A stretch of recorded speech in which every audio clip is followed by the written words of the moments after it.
There is nothing that Emily Blunt can't do. She can sing, she can dance, she does drama. Her new movie, A Quiet Place, that is directed by her husband, John Krasinski, is absolutely terrifying. And she sat down in New York to talk to me about her upcoming movie, Mary Poppins Returns, growing up in London, and being part of one of the coolest couples in Hollywood. I should know that. I did Where do you live Spanish in at LA? school. Well, we don't now. We live in Brooklyn. Oh, always. Are you like complete converts? We are such Oh, converts. that's We have great. nothing left in California. We have no car. We just walk around. It's Well, very nice. What made you choose Brooklyn over LA? See, now I'm going to be mean about LA, which I don't want to be, because we had a blast there. I just felt when we had children, I was so far from my family, and partly couldn't deal with the moaning from my parents about jet lag and the the long flight and like. It's a big New York to London. It's a hop, skip, and a jump. Much really. better than LA to London is like around the world. Yeah. So John's family's in Boston, mine's in London, and it just seemed a more effortless move. I also had always wanted to live in New York because it seemed less alien to how I was raised, and I think that, all those reasons really. Let's talk about growing up. Okay. In a suburb of London. Yes, a nice I grew up family. in Roehampton in southwest London. Lovely family, one of 4 kids. I'm the second. And my dad is a defense criminal lawyer. He's a QC, he likes to remind people. He's not just a barrister. It means he's basically really good. Oh, a QC. He's a QC, Queen's Counsel. Queen's Counsel. Yeah. So he defends the scum of the earth for a living, but he's very good at it. And my mother was an actress and was still acting quite a bit when my older sister and I were younger. And then she probably had too many children and a very busy husband, so decided that she didn't know how to juggle it all. So then she taught English. Was your mom acting at all when you were very young? Yeah, So yeah. you saw she was that. still. Well, I never saw, because I think I was very young. So even if I did see something, I wouldn't Right. remember it really. But she did a lot of theatre, and then she did a lot of radio drama when my other 2 siblings came along. And that was an easier thing to juggle. And when did you think that might be something you wanted to do? I actually didn't intend on being an actress. I mean, I actually was going to go to university, and I loved modern languages. At the time, I was pretty good at Spanish, and I was going to go to university and study that and be a translator or something. Oh, wow. Yeah, or an interpreter for the UN or something like that. That sounded cool. And then I was 17. I was at school. I was in a school play, and an agent came to see it, and that was it.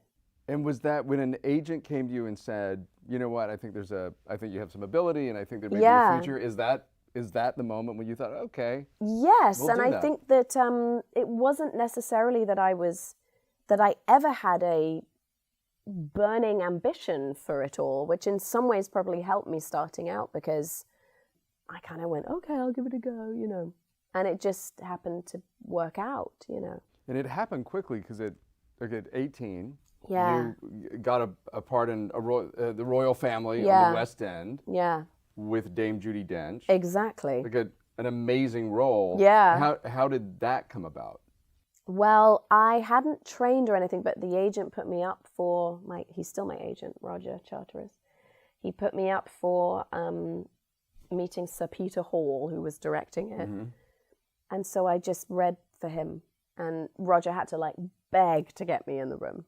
Beg, because they didn't want to see me. I hadn't trained, hadn't done anything, but he gave me the part, and that was a huge way to start, because Judy was, personally for me, it was just so warm and so welcoming, and she was so magical to be around and so kind to me and protective of me. And then actually on a professional side, it was everyone comes to see Judy on stage. So it was just, I got another play after that and another one, and then I did TV, and it was just the most wonderful launching pad, because she was so wonderful. Very close until the time you were 18 when you were doing that, you were dealing with a stutter. Yeah. Which makes it even more remarkable that all of a sudden there was that switch to you were doing it professionally. Well, I feel like my stutter was more under control by the time I was about 14. It still comes back and flares if I'm really tired. Is that because of the No breathing? space, Yeah, no diaphragm movement. And it runs very prominently in my family. Oh, it does. So I had an uncle, cousin, grandfather who stuttered, yeah. And I didn't realize that it was a hereditary genetic thing. I didn't think about it until I started working with this organization in New York called the American Institute of Stuttering, and they're fantastic, and they've got this revolutionary way of treating people and giving people the confidence, and because it's a real problem for a lot of people. It's not just kids. You have adults into their 40s and 50s who haven't been able to get the jobs that they deserve because you're sort of misrepresented by how you speak, and it's nothing to do with an anxiety disorder or a nervous disposition. It's nothing like that. It's just a kind of brain synapse thing that happens to people who are genetically predisposed to have it. And it is a very misunderstood affliction. And people tease you, it still. Yeah. It's like very bullied. It's like, that was the worst, is having it at like 12, 13. You're like, come on, man. Right. It's just so weird. And so I used to do a lot of funny voices and funny accents because I could speak more fluently if I didn't sound like me. How did you get through it? How did you? My mum was amazing, and my dad too, but mum's full on into that, all the therapy, and she got me, I did cranial osteopathy, relaxation things, and some speech therapy, and then I had this fantastic teacher when I was 12, and he asked me to be in the class play, and I was like, like that. And he was like, well, I think you should do it. And this is kind of remarkable for somebody who's not a stutterer, that he had this instinct. It was so special. And he said, I think you are funny and you should do it. And have you ever thought about doing it in a different voice? Because I've heard you doing your impersonations of people and doing so. Why don't you do it in a silly voice? And so I did the play in a stupid voice and spoke fluently.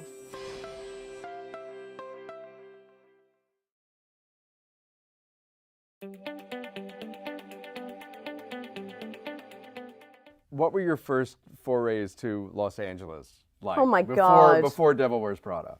Hideous. I found it so intimidating. I just went for pilot season, which is just so awful and it's just like a meat market. It's so scary. So I did that. That was kind of it. I went a couple of times, and then I went out to do some press, and then I met John. And that was it. What was the first meeting with John like? It's not a terribly interesting story, but we were in a restaurant. He was also at the restaurant. I was sitting with friends, a mutual friend, and we were talking and discussing how much I was enjoying being single. And then she goes, "Oh my God, there's my friend John," and that was it. Did you say like, The Office is a British series? I I'm had not interested seen in your his version. I had not seen it, so I did a sort of cram watch of several seasons. I kind of knew who he was, but not terribly well, and which he likes to say, that I had no idea who he was. But I was like, well, then you knew I liked you, so it's real. It's real. It's not because you're on The Office. Exactly. When did you know he was the one? Very soon into it. Yeah, disarmingly soon, yeah. We were engaged within 10 months, but I think we probably knew before that, That's it. Look at you, you're like, what else? Then what else? So you're Hazel. Yes, is my oldest. Is the oldest daughter. Yes. How did parenthood change you? Oh, just that it is the instrumental change and shift that goes on. My children's happiness is the most paramount thing in my life.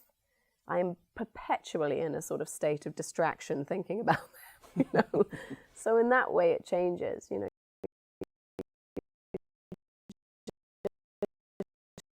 do with you coming to New York. Yeah, not being in LA. it did. Yeah, and I think that geographical geographical, concerns. but also I think not necessarily I want them to see everything. And I think in some ways Hollywood made me nervous because it sometimes can misrepresent the world, I thought there'd be more pressure on me as a parent in LA. Mm-hmm.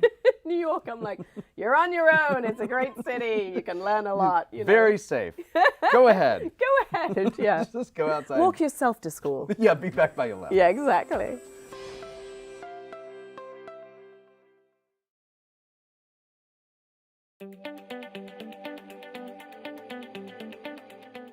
Let's talk about your new comedy, A Quiet Place. It's just like a great date movie. It kind of is, though. So, it is. Well, horror movies are good date They movies. are good date movies. You have to see it with a crowd. So, Someone to cling to. Your husband, John Yes. Krasinski, Who's directed that? it. Yes. He's a really good director. So I have to good. say, how big a relief was that to you? I mean, Massively. I mean, right? because I always knew that, you know, he's so emotionally engaged and he really understands like how a scene should work and how truth really should come out in a scene. But I didn't think he knew how to move the camera around. So I was kind of like, do you know how to shoot this movie? Like, it was like one of those conversations. And I was you were like, I've so worked impressed. for some really good directors. Like, I can help really you out. good. Like, I could give you some pointers, you know. And he had it so down that I was like, you know, and you could do like a 2-shot, whatever. He was like, yeah, I'm going to do it all in one. I'm going to start on this. And I was like, oh my God. Like, he's really good, you know. What was it about the character? Was it about the family, the time in your life? What was the thing that pulled you in? So when John was approached about Quiet Place, he was offered it as an actor. And I had just had our second child. I love it when people say, we had just had. I was like, he did nothing. He did nothing. I did it all. He did the fun part. I just had our second child. I remember sitting there on the couch with our tiny newborn baby, and he said, oh, I just got sent this script to be in as an actor, and then he pitched me the line. I went, you have to direct that movie. That is an unbelievable premise. That's so cool. Let's talk about the premise for a second. Okay. For anyone who doesn't know. So you're introduced to a family. They're living strangely. They're not speaking. They're communicating in sign language. And you have to figure out why. And very quickly you realize that if you make any noise, you're dead.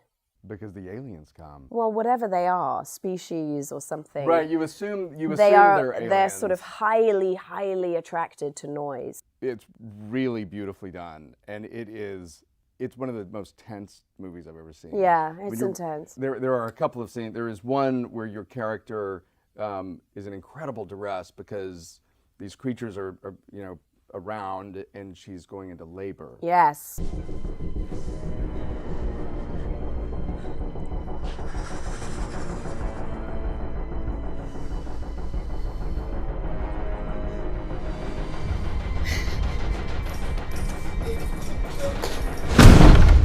It's a long sequence. Very long. So it's a very long sequence. We eked it out. What were the most difficult? What was the most difficult?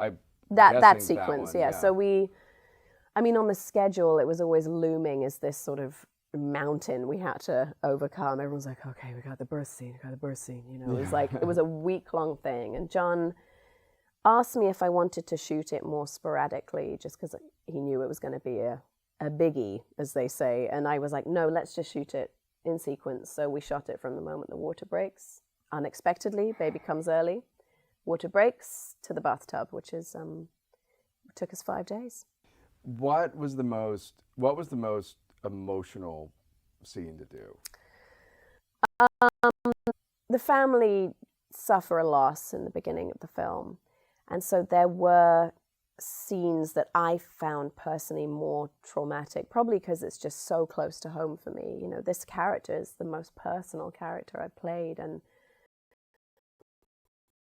her children, everything she wants to infuse their lives with and protect them from is everything that I feel about mine. And so it was just really upsetting to do certain scenes, and normally there's a really clear divide for me between the role and between myself, and I like playing people who are very dissimilar to myself, but this was close to home, you know.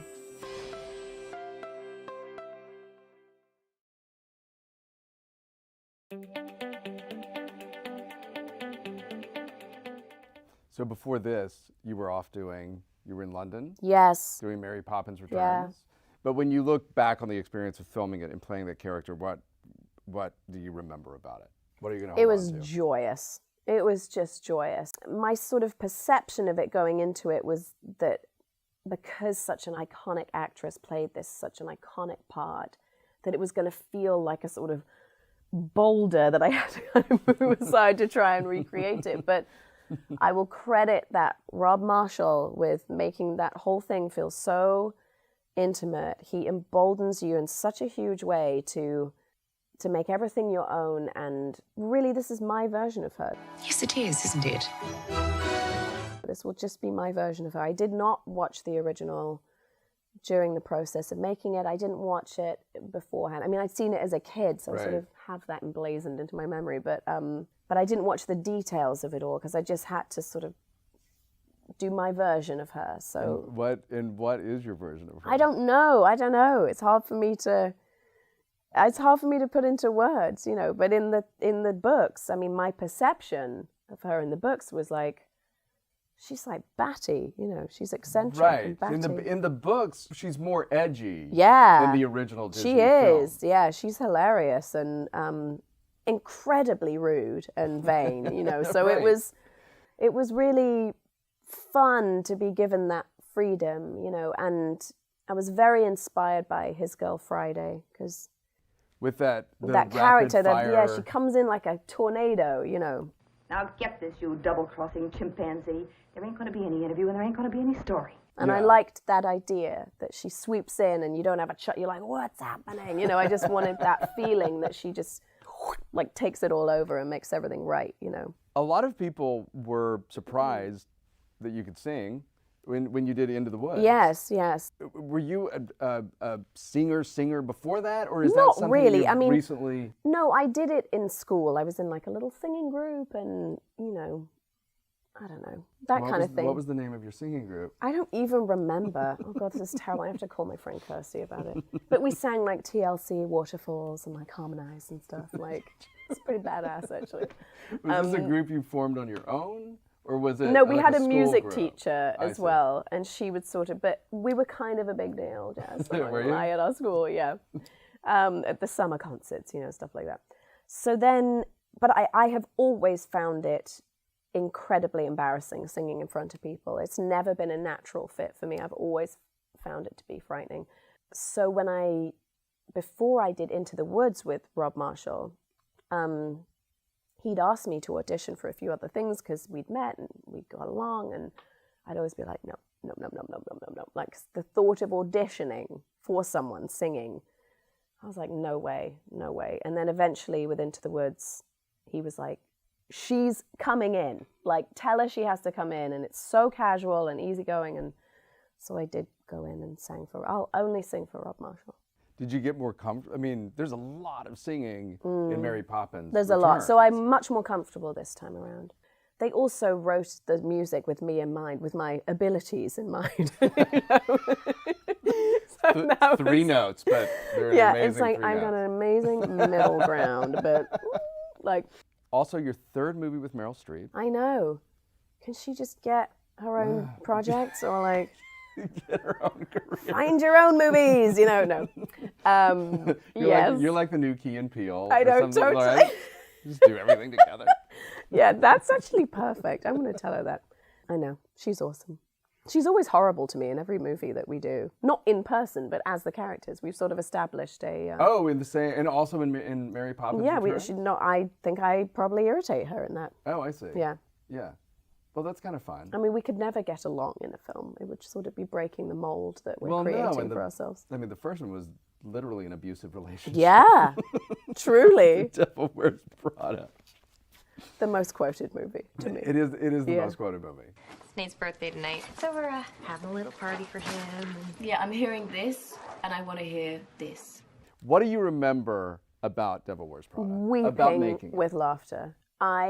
We all just wept with laughter. I mean, it's worrying how funny we found ourselves, all of us. But That's usually not a good sign. Yeah, and I loved working with sweet Annie Hathaway, and it was my first experience working with Meryl and Stanley Tucci, who's now my brother-in-law. I mean, that was like... Well, I know. Did you know that? Yes. You set him up with your sister. Yeah, so Felicity. he came to our wedding and met Fee, and that was it. Yeah. Was it a setup, or was it they just It happened kind to of meet? wasn't. They just spent an awful lot of time together at the Right. wedding, talking about food. I was like, whatever. They were like, but we have this gorgeous picture of them dancing together. It's beautiful. It was like the beginning of it all, you know. And there was a great, great love affair with Anne Hathaway. Oh, also. yeah. Yeah. Yeah, she's the best. She's the best. She was so cute. One of the weirdest rumors that you actually sort of love. Oh, yes, someone did Oh, say, I meant like... literally a love affair. Oh, people said that I was... Well, yeah. I was going out with Anne Hathaway Yes, after that it, was yeah. that was a well, I thing. was, but and it's become public knowledge now. But she's very attractive. Yeah, the cat's out of the bag. Would you ever do a sequel If to everyone did it, you know. Devil Wears Prada? I think if everybody did it, I would be up for it. You think it'll happen? I don't know. I mean, I it was almost hope it doesn't, because I think sometimes when a sequel everything, it's like it kind of dilutes how special the original is, you know.